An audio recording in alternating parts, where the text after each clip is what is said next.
Hello, स्वागत है आप सभी का द माइनस प्लस पे। आज की वीडियो में हम लोग करने वाले हैं प्रीवियस ईयर के क्वेश्चंस। ठीक है, बीपीएससी टीआरई शिक्षक भर्ती में जो पिछले टीआरई 1 टीआरई 2 में जो पूछे गए, टीआरई 3 में जो क्वेश्चंस पूछे गए हैं मैथ के, वो क्वेश्चंस हम लोग करने वाले हैं। ठीक है, हम लोग सेट की तरह करेंगे, प्रैक्टिस सेट। ये पहला सेट है। ठीक है, पर डे एक सेट करेंगे। सबसे पहले प्रीवियस ईयर के क्वेश्चंस खत्म करेंगे, उसके बाद मॉक टेस्ट लगाएंगे, लेकिन पर डे एक सेट क्वेश्चंस करेंगे। ये काफ़ी यूजफुल होगा आपके एग्जाम की दृष्टिकोण से। अगर आप पर डे एक सेट प्रैक्टिस करते हो तो ये यूजफुल रहेगा। ठीक है, आज जो हम लोग करने वाले हैं ये पीआरटी ऑफिशियल पेपर है। 14 दिसंबर 2023 को ये परीक्षा हुआ था, उसके क्वेश्चंस हैं। और ये है पीआरटी का। ठीक है, जिसमें 15-16 मैथ के क्वेश्चंस पूछे जाते हैं।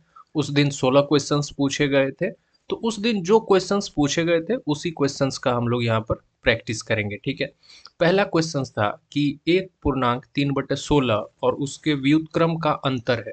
एक चीज पहले आप लोग ध्यान दे दीजिए कि देखिए, ए बी सी तीन ऑप्शन हम दिए हैं। एग्जाम में 5 ऑप्शंस दिए जाते हैं। एक होता है मोर देन वन। ठीक है, मोर देन वन। और एक होता है नन ऑफ दीज। ठीक है, एक होता है नन ऑफ दीज। 5 ऑप्शंस दिए जाते हैं एग्जाम में। तो यहाँ पर 3 ऑप्शन हम लिए हैं। अगर इसमें एक से अधिक आंसर होगा तो हम बता ही देंगे कि ये और ये सही है। अगर इसमें से कोई नहीं होगा तो वो भी बता देंगे। ठीक है, यहाँ पर 3 ऑप्शन हम लेके चल रहे हैं। ठीक, तो देखिए पहला जो क्वेश्चन है हमारा वह है 1.3/16 और उसके व्युत्क्रम का अंतर ज्ञात कीजिए। तो सबसे पहले देखिए यहाँ पे 1.3/16, इसको पहले फ्रैक्शन में लिखिए। ठीक है, तो कैसे लिखा जाता है इसको? फ्रैक्शन में अगर लिखेंगे तो कैसे लिखा लिखा जाता है? देखिए, नीचे वाला और ये जो बीच वाला है इसको मल्टीप्लाई करिए तो कितना हो जाएगा? 16 × 1 तो 16, और ऊपर में जो लिखा हुआ होता है उसको ऐड करते हैं तो 16 और 3 कितना हो जाएगा? 19। और बटे नीचे में जो है यहाँ पर सेम वही यहाँ पर लिख देंगे। ठीक है, तो इस तरीके से ये जो है लिखा जाता है फ्रैक्शन में। ठीक है, वो कहीं पर भी लिखा रहे, जैसे पूर्णांक में लिखा रहे तो उसको फ्रैक्शन में लिखने के लिए यही तरीका है। नीचे वाला और बीच वाला को मल्टीप्लाई करिए, ऊपर वाला उसमें ऐड कर दीजिए तो कितना हो जाए? 16 × 1 तो 16 और 3 ऐड करेंगे तो 19। और नीचे में क्या लिखना है? जो यहाँ पर नीचे में है सेम वही यहाँ पर लिख देना है। ठीक है, तो अब देखिए यहाँ पर तो हो गया 19/16। एक सेकेंड, इसको बढ़िया से लिख लेते हैं। कितना हो गया ये? 19/16।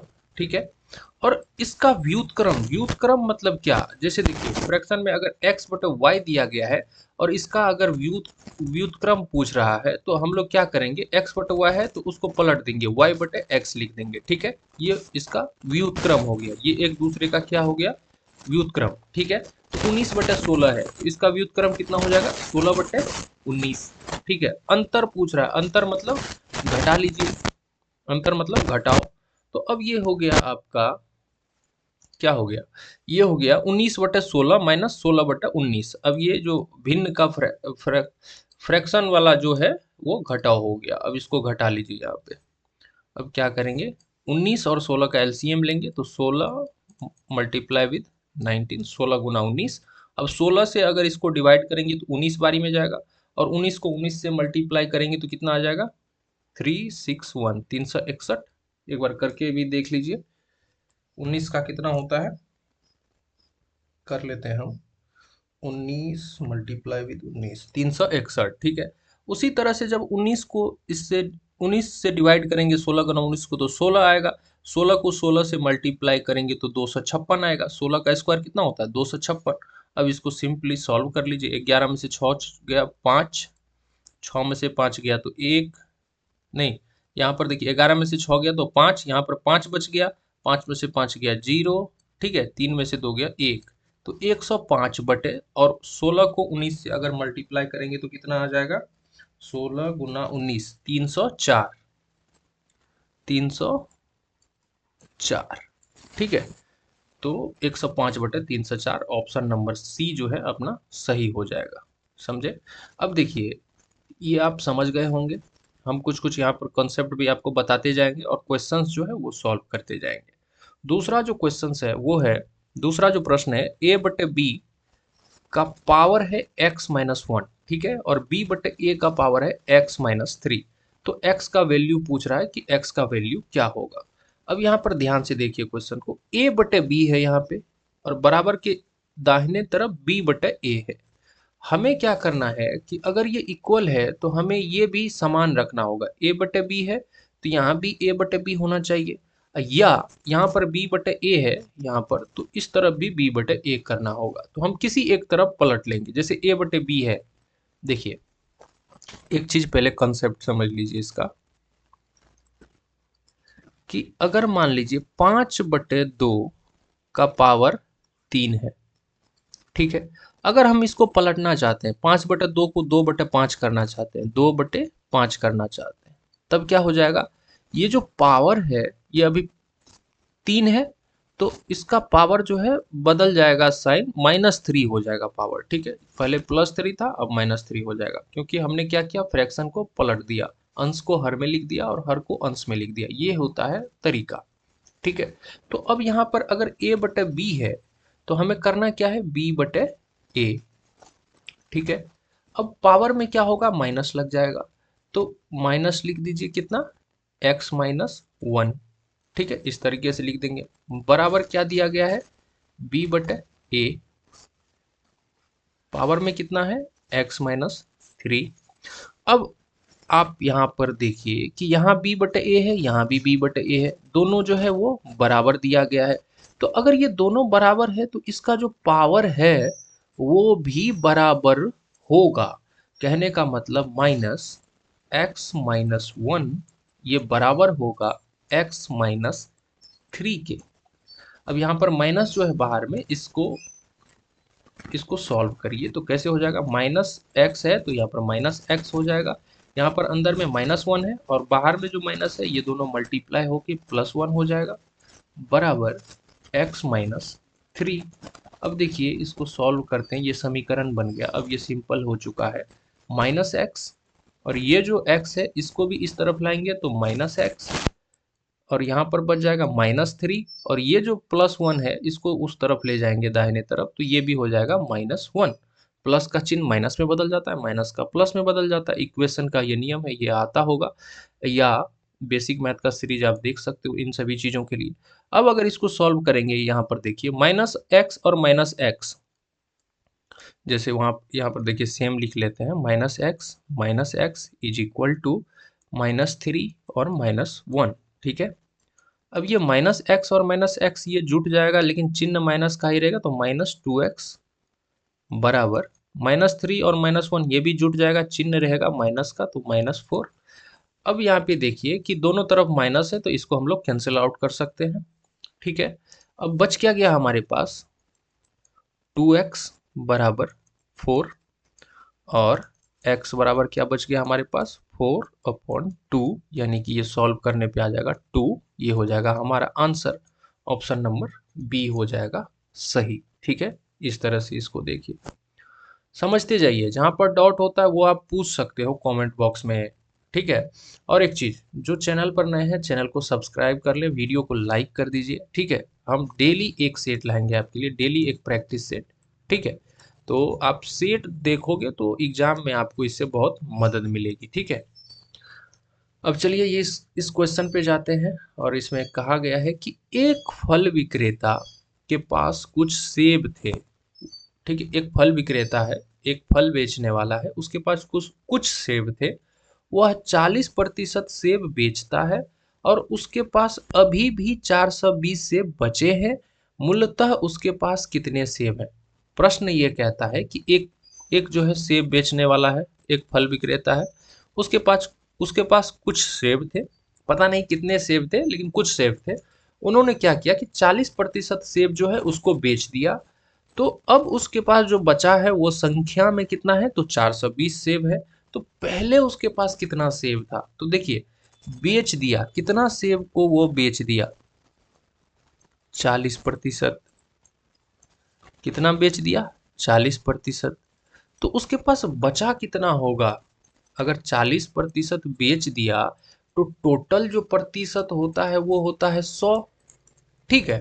टोटल जो प्रतिशत होता है वो होता है 100। 100 में 40 उन्होंने बेच दिया, बच गया कितना, 60%। ठीक है, 60% बच गया। और संख्या में कितना दिया गया है कि 60% जो है वो 420 के बराबर है।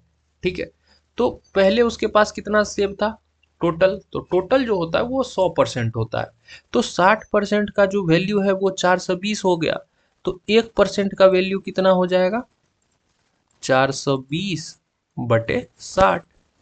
और तो इसी प्रकार 100% का वैल्यू कितना हो जाएगा, तो इसको 100 से मल्टीप्लाई कर देंगे, 420/60 गुना 100।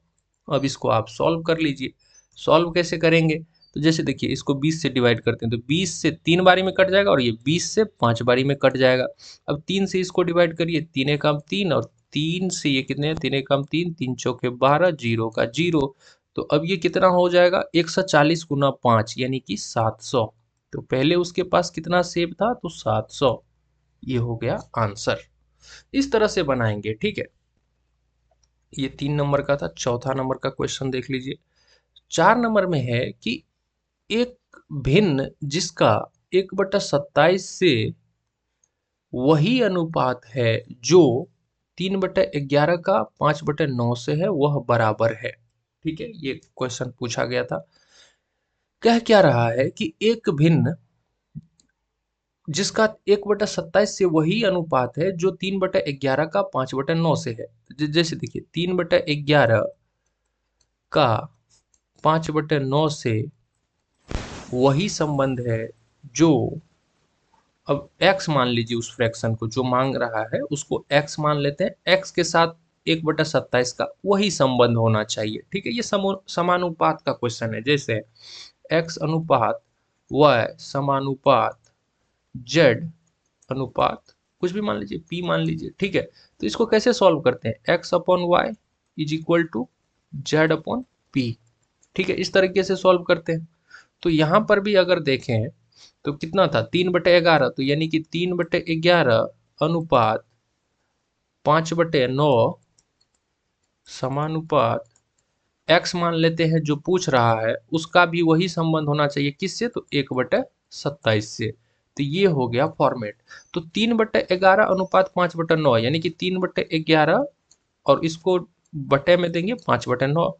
अब जो नहीं पता है, जो मांग रहा है, उसको x मान लिए और 1/27 के साथ वही संबंध होना चाहिए। तो इस तरह से इसको सेट कर लिए। ठीक है, अब देखिए 5/9 को x से मल्टीप्लाई करेंगे तो कितना हो जाएगा, कलर येलो कर लेते हैं। 5x क्रॉस मल्टीप्लीकेशन करेंगे यानी कि क्रॉस कोना कोनी गुना करेंगे, ये समीकरण का रूल है। 5/9 को x से गुना करेंगे तो 5x/9 हो जाएगा, बराबर। अब 3/11 को मल्टीप्लाई करना होगा 1/27 से। ठीक है, अब इस तरफ इसको साफ कर लेते हैं, ये समझाने के लिए था। समझते जाइए, जो भी डाउट आता है वो आप कमेंट बॉक्स में पूछिए। ये प्रैक्टिस सेट है, इसको आप भी खुद भी करिए, खुद से करने की कोशिश करिए। और यहाँ पर तो हम बता ही रहे हैं, तो सॉल्यूशन आपको, और जो भी चाहता है कि इसका जो पीडीएफ आपको मिल जाए तो उसके लिए व्हाट्सअप नंबर पर आप मैसेज कर सकते हो। व्हाट्सअप नंबर डिस्क्रिप्शन में आपको मिल जाएगा। ठीक है, तो इसका जो है आपको पीडीएफ मिल जाएगा। अब देखिए आगे अगर इसको सॉल्व करें तो ये क्या हो जाएगा, 5x/9 इज इक्वल टू 3/11 गुना 1/27। ठीक है, अब x का वैल्यू हमको चाहिए तो x यहाँ पर रख लेते हैं। ठीक है, और यहाँ पर सेम लिख देते हैं, 3/11 गुना 1/27। ये 9 यहाँ पर भागा में है तो यहाँ ऊपर चला जाएगा 9, और जो 5 ऊपर था वो 5 नीचे आ जाएगा। ठीक ठीक है, अब इसको कैंसिल करिए, मतलब काटिए। कैसे काटेंगे, तो देखिए 3 से ये कट जाएगा, 3×9 = 27, 9 से 9 एक बारी में कट गया, और x बराबर कितना आ गया, ऊपर में 1 और नीचे में 11 और 5 है मल्टीप्लाई में, तो 11 गुना 5 कितना हो जाएगा, 55। यानी कि x का जो वैल्यू हमें आया है वो कितना आया है, 1:55। ठीक है, ये हो गया हमारा आंसर। अब अगले प्रश्न पे अगर चलें तो अगला प्रश्न कहता है कि यदि साधारण ब्याज की वार्षिक दर 10% से बढ़कर 12.1/2% हो जाती है तो एक आदमी की जो वार्षिक आय है वो इतना रुपया बढ़ जाती है। प्रश्न को आप खुद भी पढ़ें, ठीक है। इतना रुपया बढ़ जाती है, उसका मूलधन क्या है। अब देखिए रेट पहले क्या था, यहाँ पर सॉल्यूशन लिख देते हैं। देखिए रेट जो है, रेट पहले 10% था, अब बढ़ के कितना हो गया है 12.1/2%। 12.1/2 को आप फ्रैक्शन में लिखिए, 12×2 = 24, एक 25/2 हो जाएगा। कितना हो जाएगा 25/2। 25/2 को भी डिवाइड करिए तो कितना हो जाएगा 12.5%। ठीक है, तो पहले 10% था, अब 12.5% है। कितना बढ़ गया, ये कितना बढ़ गया, कितना बढ़ गया, तो कितना 12.5 में से 10 को माइनस करिए, 12.5 माइनस 10 यानी कि 2.5% बढ़ गया। क्या बढ़ गया, रेट बढ़ गया। और जब 2.5% बढ़ गया तो उसका आमदनी कितना बढ़ गया 1250 रुपया। यानी कि 2.5% जो है वो किसके बराबर है 1250 के बराबर है। तो हमें तो पता करना है उसका मूलधन, तो मूलधन तो कितना होगा 100% होगा। टोटल कोई भी चीज कितना होता है 100%, तो 2.5% का वैल्यू दिया गया है। तो 100% का वैल्यू निकालने के लिए पहले 1% का वैल्यू निकालिए, तो 1% कितना हो जाएगा 1250 डिवाइडेड बाय 2.5। और 100% का अगर वैल्यू चाहिए तो इसको 100 से मल्टीप्लाई कर दीजिए। ठीक है, ये दशमलव उड़ाएंगे तो एक जीरो और बढ़ जाएगा। अब इसको सॉल्व करिए, 25 से अगर डिवाइड करेंगे तो 40 बारी में जाएगा। अब इन दोनों को मल्टीप्लाई करिए तो कितना आ जाएगा 50,000 आ जाएगा। 1250 को 40 से गुना करेंगे तो 50,000 आ जाएगा। तो मूलधन उसका कितना था, तो 50,000 था। सिंपल है ना, कि 2.5% का वैल्यू दिया गया है, 100% का वैल्यू पूछ रहा है। क्वेश्चन आपको समझना होगा।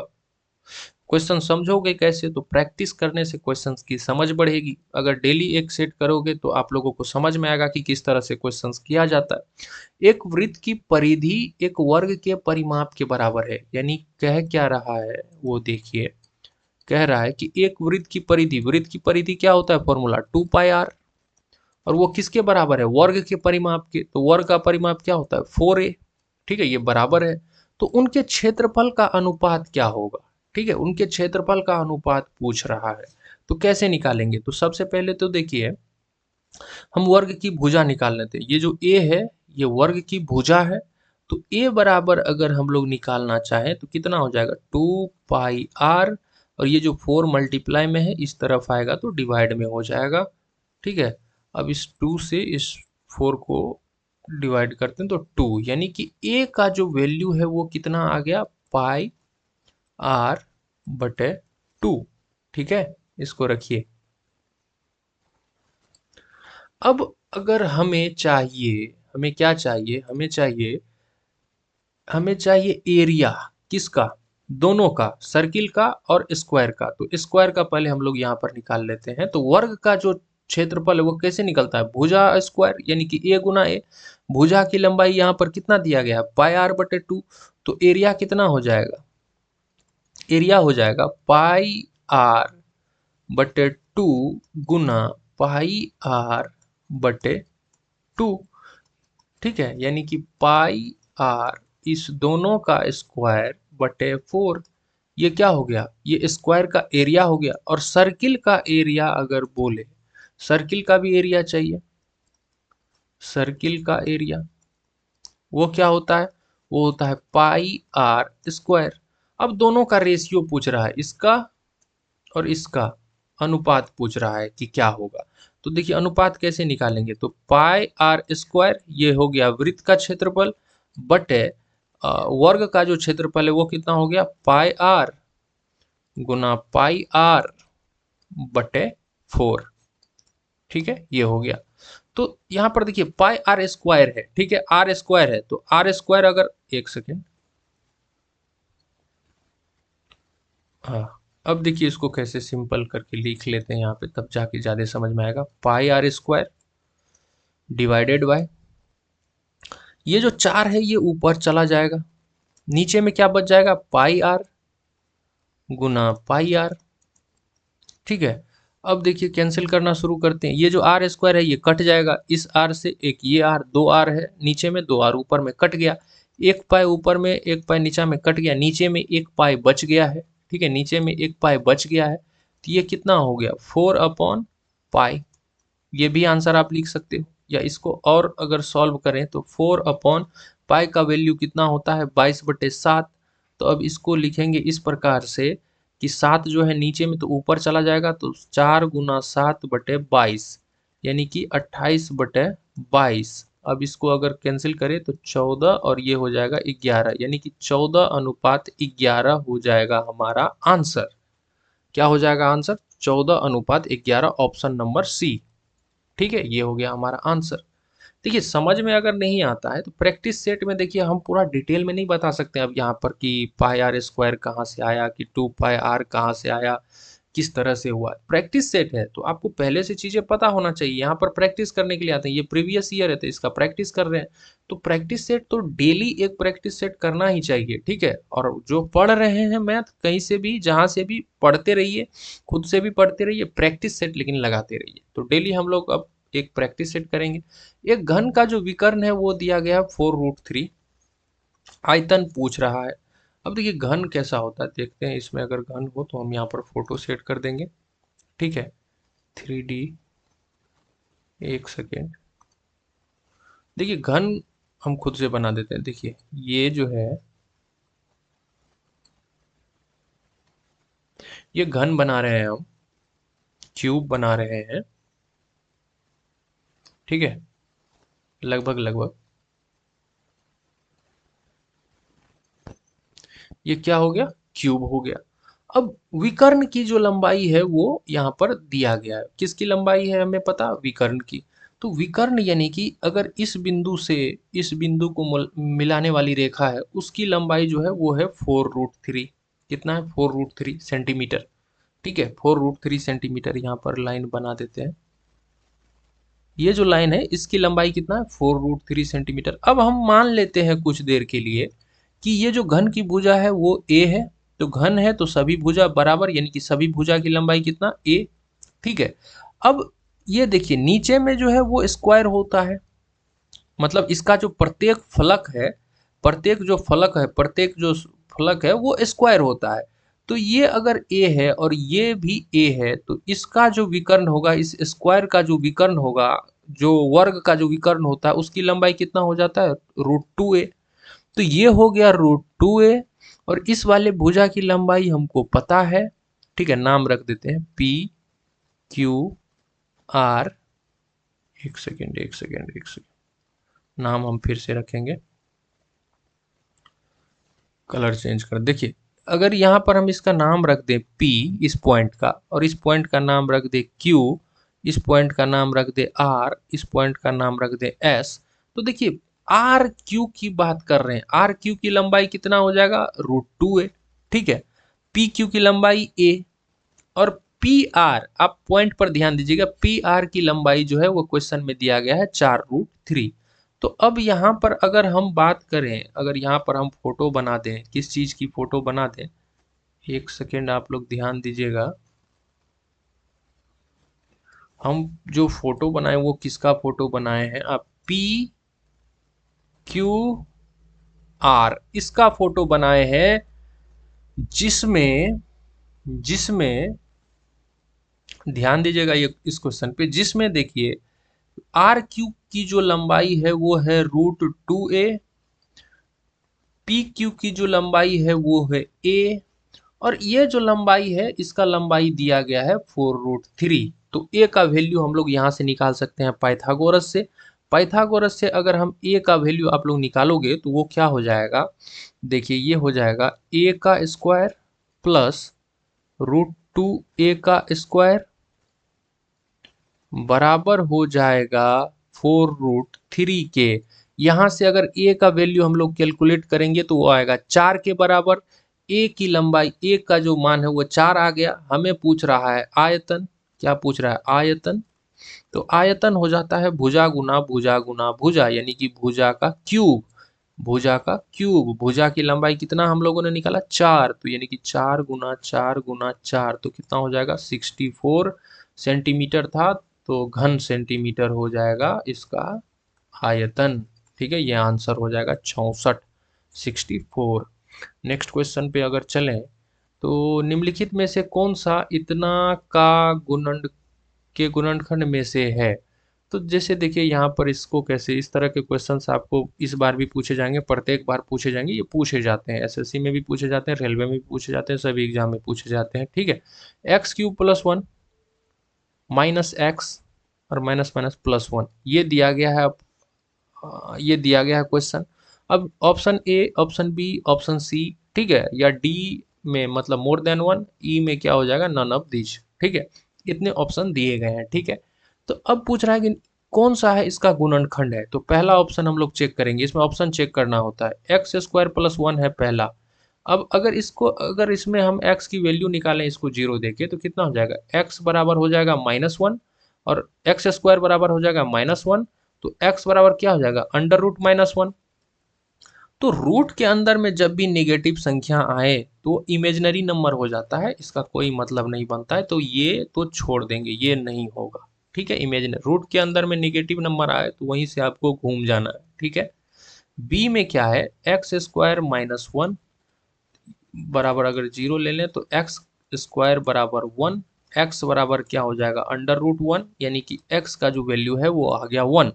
तो 1 हम इसमें x के जगह पे 1 रखेंगे, इस समीकरण में x के जगह पे हम लोग 1 पुट करेंगे और अगर 0 आ गया तो वो उसका गुणनखंड होगा।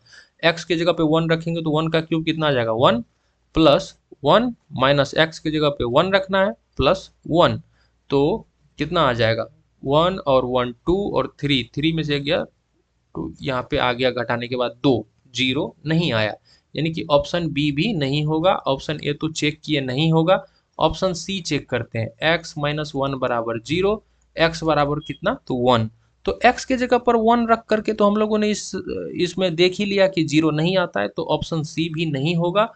तो डी में क्या रहता है मोर देन 1, तो मोर देन एक भी नहीं है तो ये भी नहीं होगा, नन मतलब कोई नहीं, तो ऑप्शन ई सही हो जाएगा कि निम्न में से कोई नहीं। इसको सॉल्व करने का तरीका क्या था, सबसे पहले सभी देखिए इसमें हमको सभी ऑप्शन को चेक करना होता है। ठीक है, जो बहुपद दिया गया है, ठीक है, उसको लिखेंगे और ऑप्शन में क्या करेंगे, जो भी ऑप्शन है उसमें x या y जो भी चर दिया गया है, जैसे यहाँ पर x था तो पहले हम लोगों को x का वैल्यू कैलकुलेट करना है 0 रख के, और x का जो भी मान आता है उस बहुपद में रखना है। अगर 0 आ जाए तो वो उसका गुणनखंड होगा, अगर 0 नहीं आए तो वो उसका गुणनखंड नहीं होगा। ठीक है, बेसिक सी चीजें हैं। कहा जाता है कि देखिए यहाँ पर कहा गया है समीकरण x² - 4 बराबर 0 के मूल है। मूल है, मूल मतलब रूट। देखिए x² - 4 = 0। अब इसको सॉल्व करिए, x² बराबर ये -4 इस तरफ जाएगा तो +4, x बराबर हो जाएगा √4, तो x बराबर क्या हो जाएगा +2 और -2। अगर रूट के अंदर में 4 है तो उसका वैल्यू या तो +2 होगा या -2 होगा, तो ऑप्शन ए भी सही है, बी भी सही है। तो यहाँ पर एग्जाम में एक ऑप्शन और रहता था कि एक से अधिक, यानी कि मोर देन 1, एक से अधिक, तो अपना लोग को कौन सा आंसर टिक करना होगा, ऑप्शन डी, यानी कि एक से अधिक। रूट 4 को अगर हम लोग सॉल्व करेंगे तो कितना आएगा, +2 भी आएगा -2 भी आएगा, बेसिक चीज कई बार बता चुके हैं। अब दिया गया यहाँ पे यदि 3x + y बराबर 5 और x - y बराबर 3, तो x और y का मान पूछ रहा है, तो यहाँ पर हम सॉल्व भी कर लेते हैं इसको।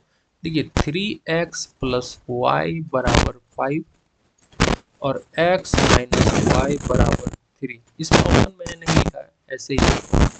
ठीक है, कॉपी करने में मतलब मेहनत बहुत ज़्यादा लगता है, तो ऑप्शन नहीं लिखने का भी कोई इसमें दिक्कत नहीं है। प्रश्न आपके सामने, इसका आंसर निकाल के हम देंगे आपको। अब देखिए ये समीकरण 1 है, ये समीकरण 2 है। अगर हम समीकरण, अगर आप दो चर वाले रेखिक समीकरण 10वीं कक्षा में दो चर वाले रेखिक समीकरण है उसमें पढ़ा होगा, तो इसको बनाने के 4-5 तरीके हैं, बहुत तरीके से आप बना सकते हैं। जो सिंपल है वही हम लोग यहाँ पर करते हैं। दोनों समीकरण को अगर जोड़ते हैं तो यहाँ पर जैसे प्लस का साइन है तो प्लस ही रह जाएगा, माइनस का है तो माइनस ही रह जाएगा, प्लस का है तो प्लस ही रह जाएगा। 3x और x को ऐड करेंगे तो हो जाएगा 4x। यहाँ पर +y है, यहाँ पर -y है, ये कैंसिल हो जाएगा। यहाँ पर कितना हो जाएगा 5 3 8 हो जाएगा। ठीक है, x बराबर कितना हो जाएगा 8/4 यानी बराबर 2। x का जो वैल्यू है वो हमारे पास आ गया 2। इसको यहाँ पर रख लेंगे। अब हमको y का वैल्यू ज्ञात करना है। कोई सा भी एक समीकरण लेंगे, ये लीजिए चाहे ये लीजिए, दोनों में से किसी एक को उठाइए। तो हम x माइनस वाई को उठा लेते हैं बराबर 3। इसमें x का जो वैल्यू हम लोगों ने पता किया है, ज्ञात किया, उसको यहाँ पर रखेंगे। 2 माइनस वाई बराबर 3। अब हम लोग क्या करेंगे, माइनस वाई बराबर 3। ये जो 2 प्लस में है यहाँ पर इस तरफ जाएगा तो माइनस में हो जाएगा। तो माइनस वाई बराबर कितना हो गया 1। तो माइनस वाई नहीं चाहिए, हम लोगों को चाहिए वाई, यानी कि दोनों तरफ माइनस से मल्टीप्लाई करना होगा। तो यहाँ पर हो जाएगा -1। तो वाई का जो वैल्यू है वो कितना आ गया, वाई का वैल्यू आ गया -1, एक्स का वैल्यू आ गया है +2। तो ऑप्शन यही आंसर हो जाएगा। ऑप्शन चेक करेंगे, जिस ऑप्शन में ये होगा वो हमारा आंसर होगा। ठीक है, सिंपल चीज़ें हैं, डेली एक सेट आप लोगों को करना है हमारे साथ। चैनल को सब्सक्राइब कर लीजिए, वीडियो को लाइक कर दीजिए। अगर इसका नोट्स चाहते हैं, ठीक है, मतलब क्वेश्चंस और उसका सॉल्यूशन का पीडीएफ चाहते हैं तो व्हाट्सअप नंबर पर मैसेज करिए। व्हाट्सअप नंबर आपको डिस्क्रिप्शन में मिल जाएगा। ठीक है, वीडियो को लाइक भी किया कीजिए। अब देखिए इस प्रश्न को अगर देखें तो निम्नलिखित में से कौन सा एक प्राकृतिक संख्या का वर्ग नहीं हो सकता है। ध्यान दीजिएगा, नहीं हो सकता। अब एक तो ये तरीका है कि सभी का वर्गमूल निकालिए और देखिए कि प्राकृतिक संख्या किसका आ रहा है किसका नहीं आ रहा है। जिसका नहीं आएगा वो आंसर हो जाएगा। या हमारे साथ इस तरीका को अपनाइए, इस मेथड को देखिए। अब एक चीज बताइए आप, यहाँ पर एक चीज बताइए, नहीं देखिए, अगर एक का स्क्वायर करेंगे तो क्या आएगा 1। 2 का अगर स्क्वायर करें तो कितना आएगा 4। 3 का अगर स्क्वायर करें तो कितना आएगा 9। 4 का अगर स्क्वायर करें तो कितना आएगा 16। 5 का अगर स्क्वायर करें तो कितना आएगा 25। 6 का अगर वर्ग करें, 6 का स्क्वायर करें तो कितना आएगा 36। 7 का अगर हम लोग स्क्वायर करें तो कितना आएगा 49। 8 का अगर स्क्वायर करें तो कितना आ जाएगा 64। 9 का स्क्वायर करें तो कितना आएगा 81। 10 का स्क्वायर करें तो कितना आएगा 100। ठीक है, अब हो गया। अब देखिए 1 से 10 तक का वर्ग हम लोगों ने निकाला। अब कोई भी संख्या लिखेंगे तो उसके इकाई में, उसके इकाई स्थान पर 1 2 3 4 5 6 9 तक 10 तक में ही जो है वही इकाई अंक तो यही होगा, क्योंकि डिजिट तो केवल 0 से लेकर के 9 तक ही है। तो इकाई अंक पे 0 से लेकर के 9 तक में ही कुछ ना कुछ होगा। वो कितनी भी बड़ी संख्या हो तो इकाई अंक उसका क्या हो सकता है, 0 से लेकर 9 तक में कुछ भी हो सकता है। तो अगर 1 का वर्ग करते हैं तो 1 आता है, 2 का करते हैं तो 4 आता है। तो ध्यान दीजिएगा, इसमें ये जो वर्ग है इसमें कहीं पर भी इकाई अंक आपको 2 3 7 और 8, ये जो 4 अंक है ये आपको कहीं पर दिखाई नहीं देगा। देखिए यहाँ 1 है, 4 है, 9 है, 6 है, 6 है, यहाँ पे 5 है, यहाँ पर भी 6 है, यहाँ पर 9 है, यहाँ पर 4 है, यहाँ पर 1 है, यहाँ पर 0 है। ये सब तो है, लेकिन इकाई अंक 2 3 7 8 नहीं दिखाई देगा। तो आपको ध्यान रखना है कि किसी भी प्राकृतिक संख्या का अगर वर्ग करें तो इकाई के स्थान पर ये 4 डिजिट नहीं आ सकता है, संभव ही नहीं है। तो यहाँ पर 1 आया है, ये तो संभव है, क्योंकि कोई ऐसा संख्या होगा जिसके इकाई अंक पे 1 होगा, उसका वर्ग करेंगे तो 1 आ जाएगा। 5 तो आ ही जाता है। 7 वाला जो ऑप्शन है ये नहीं होगा। आपको ध्यान में रखना है कि 2 3 7 8 इकाई अंक पे ये नहीं आएगा। किसी भी प्राकृतिक संख्या के वर्ग करें तो इकाई स्थान पर ये 2 3 7 8 नहीं आएगा। ठीक है, ये आपको ध्यान में रखना है। तो ऑप्शन नंबर सी सही हो जाएगा। अब 12 नंबर का जो प्रश्न है वो है कि 1.5 x बराबर 0.04 y ये जो है दिया गया है और ये इसका वैल्यू पूछ रहा है। ठीक है, तो चलिए इसको पहले x और y है, एक ही समीकरण है, इसका वैल्यू तो नहीं निकाल पाएंगे। x बटे वाई या y बटे x हम लोग कैलकुलेट कर सकते हैं। इसको ऐसा करते हैं, देखिए कि 1.5 बटे ये जो 0.04 है उसको यहाँ पर लिख लेते हैं 0.04 बराबर y, और ये जो x मल्टीप्लाई में है यहाँ पर आएगा तो नीचे आ जाएगा। ठीक है, अब क्या करते हैं कि यहाँ पर देखिए दशमलव के बाद 2 डिजिट है, यहाँ पर 1 डिजिट है, तो यहाँ पर 0 दे देते हैं और दशमलव को कैंसिल कर देते हैं। ये बेसिक तरीका है, 5वीं क्लास की बात है, दशमलव कैसे कैंसिल करो, तो ये तरीका है। तो 150/4 हो गया, क्या हो गया 150/4, किसका वैल्यू हो गया y/x का।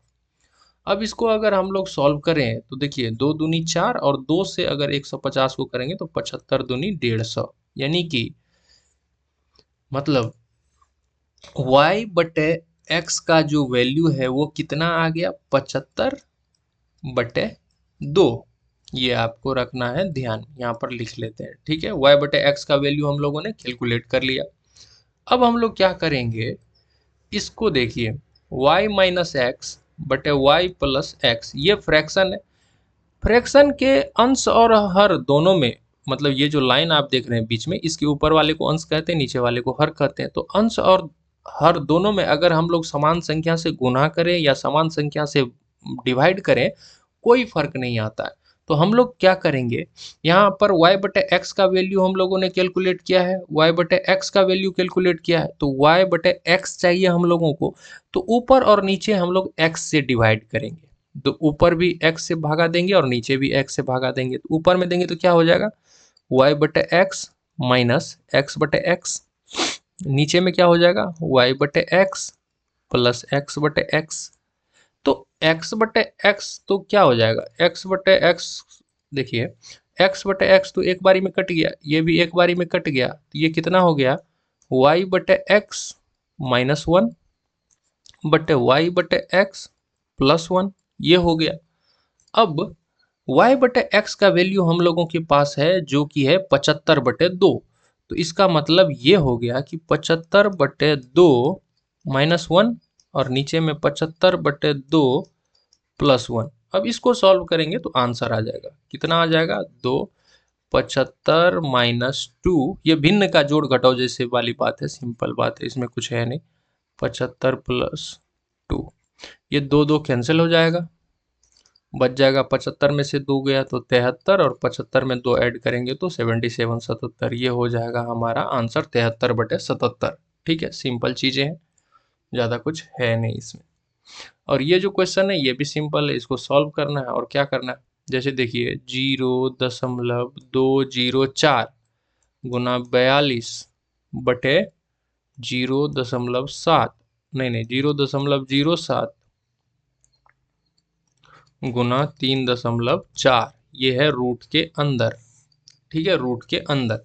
अब अगर इसको सॉल्व करना चाहें तो देखिए सबसे पहले दशमलव को कैंसिल करिए, ऊपर में देखिए दशमलव के बाद 3 अंक है, नीचे में देखिए यहाँ पर 2 अंक है, यहाँ पर 1 अंक है, तो 2 1 3 अंक तो हो ही गया, तो इसको अपना लोग कैंसिल कर सकते हैं। ठीक है, अब क्या करेंगे 7 से 42 को कैंसिल करेंगे, 7 छके 42। ठीक है, अब क्या करेंगे,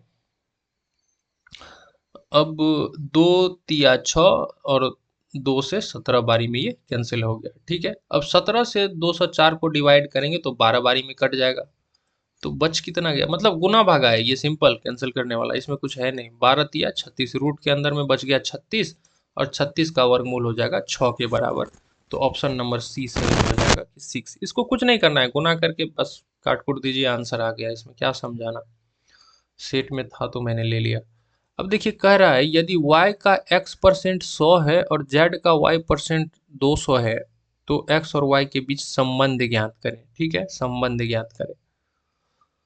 तो और कौन सा क्वेश्चन बच गया है, एक समबाहु त्रिभुज की ऊंचाई 10 सेंटीमीटर है, टाइम एक बार हमको देख लेने दीजिए कि समय कितना हो गया, 38 मिनट हो चुका है, एक ही सेट पे हम लोग बैठे हुए, इतना टाइम लग कैसे जाता है। अब देखिए 3, हाँ 16 नंबर का प्रश्न पहले देखिए, ये आसान है, इसको देख लें। निम्नलिखित में से कौन सा एक पद है, जब भी बहुपद आप लोग पढ़े होंगे, बहुपद पॉलिनोमियल, तो उसमें आप लोगों को बताया गया होगा, या अगर मेरे चैनल पे पढ़े होंगे तो हम बताए हैं कि जब कोई भी पद है, कोई भी टर्म है, वो प्लस के चिन्ह से या माइनस के चिन्ह से अलग होता है, तब हम उसकी गिनती करते टर्म में। जैसे देखिए यहाँ पर a+6 है, तो पहला पद ये हो गया और दूसरा पद 6 हो गया, पहला पद a दूसरा पद 6, क्यों ये 2 पद हो गया, प्लस का चिन्ह जो है वो इसको अलग करता है। यहाँ पर देखिए पहला टर्म ये, दूसरा ये और तीसरा ये, इसमें 3 पद है। ठीक है, तो पूछ रहा है कौन किसमें एक पद है, तो ये देखिए इसमें केवल एक ही टर्म है, एक पद है ये। जब भी प्लस माइनस से अलग नहीं है तो वो एक है, ठीक है। तो एक पद, ऑप्शन नंबर एक सही हो जाएगा। 15 और 16 ये दोनों भी हम आपको बता रहे हैं। 15 देखिए एक संभव, पहले ये देखिए 14 नंबर। अब देखिए इसको पूरा सॉल्व नहीं करेंगे, हम आपको कॉन्सेप्ट बताते हैं, ये दोनों आपके लिए होमवर्क हो जाएगा, ठीक है। अगले सेट में इसको करेंगे हम लोग पूरा। अभी हम आपको कॉन्सेप्ट बताते हैं, उसी तरह आपको करना है। देखिए y का x% 100 है, y का x% यानी कि x/100 इज इक्वल टू 100, ठीक है। और क्या है, z का मतलब गुना, z गुना y% यानी कि y/100 बराबर कितना है 200, ठीक है। ये एक बात हो गई। तो x और z के बीच रिलेशन पूछ रहा है, क्या पूछ रहा है, x और z के बीच रिलेशन पूछ रहा है। तो आपको करना क्या है, देखिए y यहाँ भी है, y यहाँ भी है, ठीक है। दोनों जगह y का वैल्यू निकालिए। जैसे y का अगर यहाँ पर हम लोग वैल्यू निकालें तो 100, ये जो नीचे में 100 है इस तरफ जाएगा तो मल्टीप्लाई हो जाएगा, बटे x जो ऊपर में है वो नीचे आ जाएगा। तो y का वैल्यू कितना हो गया, 100 गुना 100 बटे x। यहाँ पर भी हम लोगों को y का ही वैल्यू निकालना है, तो कैसे निकालेंगे, 200 गुना 100, और ये जो z ऊपर में है ये आ जाएगा नीचे में। अब देखिए यहाँ पर y का वैल्यू इतना आ गया, यहाँ पर y का वैल्यू इतना आ गया, तो दोनों वैल्यू को अगर हम बराबर करेंगे, 100 गुना 100 बटे x बराबर, यहाँ पर कितना है वैल्यू, 200 गुना 100 बटे z। अब देखिए इसको सॉल्व अगर करेंगे हम लोग तो देखिए ये 100 से ये 100 कैंसिल हो गया, ये 100 से ये 200 दो बारी में कैंसिल हो गया, ठीक है। अब इसको क्रॉस मल्टीप्लिकेशन कर लीजिए तो कितना हो जाएगा, 2x बराबर z, ठीक है। x और z के बीच में रिलेशन पूछ रहा था, तो z बराबर कितना आ गया 2x, तो z बराबर 2x ऑप्शन बी में है, z बराबर 2x। ओह, हम आपको बता रहे थे इसका कॉन्सेप्ट, हम सॉल्यूशन ही बता दिए, दिमाग से उतर गया, ठीक है। अब एक क्वेश्चन बचा है, इसका आप लोग होमवर्क समझें इसको, और इसको इसका देखिए हम केवल कॉन्सेप्ट बताएंगे आप लोगों को, इसका सॉल्यूशन नहीं बताएंगे। देखिए एक समबाहु त्रिभुज है, समबाहु त्रिभुज, एक सेकेंड, समबाहु त्रिभुज कहने का मतलब है कि वैसा त्रिभुज जिसके तीनों भुजा बराबर हो, क्या हो, तीनों भुजा बराबर हो, ठीक है। ये समबाहु त्रिभुज हो गया, और उसका ऊंचाई दिया गया, ऊंचाई मतलब ये वाली जो भुजा है इसकी लंबाई जो है वो है 10 सेंटीमीटर, ठीक है। आपसे पूछा क्या है, इसका क्षेत्रफल। क्षेत्रफल के लिए आपको इसके भुजा की लंबाई पता होना चाहिए। जैसे ए अगर इसकी भुजा की लंबाई है तो समबाहु त्रिभुज का जो क्षेत्रफल है √3/4 गुना भुजा स्क्वायर इसका क्षेत्रफल होता है, फॉर्मूला, ठीक है, एरिया। तो आपको ए का वैल्यू पता करना है। ए का वैल्यू कैसे पता करेंगे, कॉन्सेप्ट हम आपको बता दें। जैसे देखिए ये अगर समबाहु त्रिभुज है तो ये 60 डिग्री होगा, एक सेकेंड। अगर ये समबाहु त्रिभुज में जो है तीनों भुजा बराबर, तीनों कोण बराबर, तो ये 60 डिग्री, ये भी 60 डिग्री, ठीक है। और ये जो है 10 सेंटीमीटर दिया गया है। तो त्रिकोणमिति का जो यूज करिएगा, तो ये अगर बी है, ये पी है, ये एच है, तो आप लोग क्या करिएगा, तो टेन 60 डिग्री वाला फॉर्मूला लगाइएगा, तो √3 बराबर हो जाएगा पी बटे बी। पी का लंबाई 10 दिया गया है, बी आपको कैलकुलेट करना है, ठीक है। तो b√3 बराबर कितना हो जाएगा 10, तो b बराबर कितना हो जाएगा 10/√3। तो ये जो b का वैल्यू 10/√3 आया है, हम लोगों को चाहिए यहाँ से यहाँ, देखिए एक सेकेंड हम इसका नामकरण पहले कर दे, पी क्यू आर। अभी तो हम लोगों को यहाँ से लेकर यहाँ तक की लंबाई का पता चला है कि 10/√3 है, हमको यहाँ से यहाँ तक की लंबाई, पूरा लंबाई चाहिए, तो कितना हो जाएगा, इसका दुगुना हो जाएगा। दुगुना करेंगे तो कितना हो जाएगा, 20/√3 हो जाएगा। अब भुजा की लंबाई पता है, अब इस फॉर्मूला में रखिए आप, इस फॉर्मूला में, इस वाले फॉर्मूला में रखिए, √3/4 गुना भुजा स्क्वायर, भुजा कितना है 20/√3, तो 20/√3 गुना 20/√3, तो √3 से √3 कैंसिल हो गया, 4 से 4 पंचे 20 कैंसिल हो गया, ऊपर में कितना बच गया 20 पंचे 100, नीचे में कितना बच गया √3, सेंटीमीटर में था तो सेंटीमीटर स्क्वायर आंसर। 100/√3 सेंटीमीटर में था या मीटर में था, देखिए यहाँ पर गलती से जो है सेंटीमीटर लिखा गया और ऑप्शन जो है वो मीटर में है, इस तरह से नहीं होगा। तो यहाँ पर इसको क्या करते हैं हम लोग, सी को काट देते हैं, 10 मीटर दे देते हैं, ठीक है। अब चलिए, तो इसका आंसर कितना हो गया? Option C. तो पहला जो सेट था, इसके 16 क्वेश्चंस यही थे। आप, उम्मीद है कि आप लोगों को ये पसंद आया होगा। ठीक है, पसंद आया है तो लाइक कर दीजिए, चैनल पर नए हैं तो सब्सक्राइब कर दीजिए। मिलते हैं नए सेट के साथ। पर डे एक सेट हम लोग करेंगे, पर डे एक प्रैक्टिस सेट। मिलते हैं नए सेट के साथ, तब तक के लिए टेक केयर।